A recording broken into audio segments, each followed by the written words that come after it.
Cerita Nyi Roro Kidul, mitos pantai selatan dan larangan baju hijau. Nyi Roro Kidul atau Nyai Roro Kidul sangat populer di kalangan masyarakat Pulau Jawa. Nyi Roro Kidul merupakan sesosok roh atau dewi dan dikenal sebagai Ratu Laut Selatan Samudra Hindia. Konon, Nyi Roro Kidul merupakan putri kerajaan Sunda yang diusir ayahnya karena ulah ibu tiri. Kedudukan Nyi Roro Kidul sebagai Ratu Lelembut Tanah Jawa menjadi motif populer dalam cerita rakyat dan mitologi, selain juga dihubungkan dengan kecantikan putri-putri Sunda.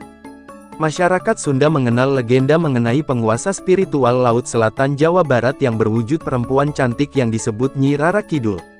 Legenda yang berasal dari kerajaan Sunda Pajajaran berumur lebih tua daripada legenda kerajaan Mataram Islam dari abad ke-16.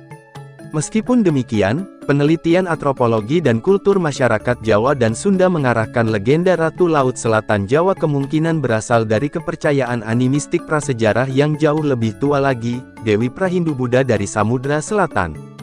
Ombak Samudra Hindia yang ganas di pantai selatan Jawa, badai serta terkadang tsunami-nya, kemungkinan telah membangkitkan rasa hormat serta takut terhadap kekuatan alam, yang kemudian dianggap sebagai alam spiritual para dewata serta lelembut yang menghuni lautan selatan yang dipimpin oleh ratu mereka, sesosok dewi, yang kemudian diidentifikasikan sebagai Ratu Kidul.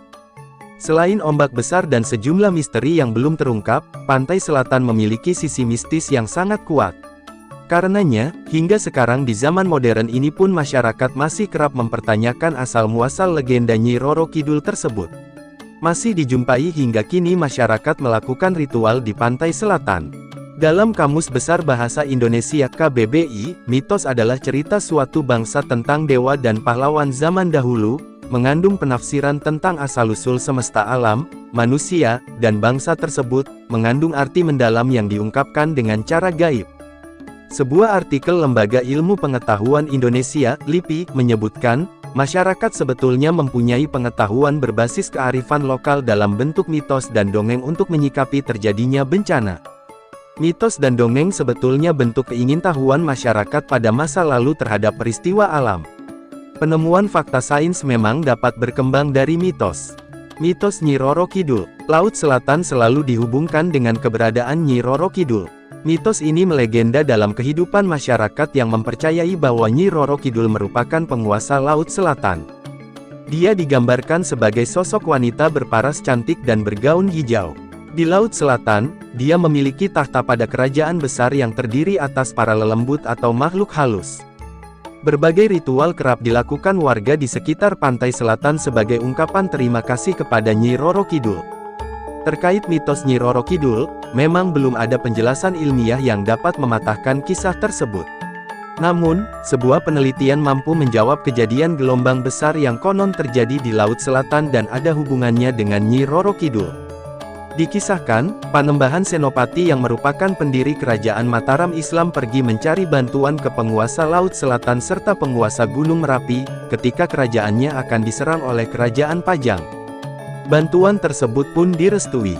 Gunung api meletus dan mengalirkan lahar hingga menggagalkan rencana pasukan kerajaan Pajang. Panembahan Senopati juga mendapat dukungan dari Nyi Roro Kidul. Berdasarkan babat Tanah Jawi, sebelum mendirikan kerajaan, Panembahan Senopati melakukan semedi. Semedi tersebut membuat hawa panas yang menyebabkan gelombang besar. Akhirnya Nyi Roro Kidul sang penguasa pantai selatan menemui Panembahan Senopati dan memintanya berhenti karena gelombang tersebut mengganggu rakyatnya. Nyi Roro Kidul berjanji ke Panembahan Senopati untuk membantu mendirikan kerajaan Mataram Islam. Menurut peneliti LIPI Eko Yulianto, gelombang besar itu metafora tsunami raksasa yang pernah terjadi di selatan Jawa. Selain itu, Eko mengatakan bahwa itu merupakan kecerdasan politik Panembahan Senopati dalam mengemas kejadian alam yang benar-benar terjadi untuk mendapatkan legitimasi politik. Eko menemukan bahwa terjadi gempa bumi pada tanggal 5 Januari tahun 1699 di Jawa.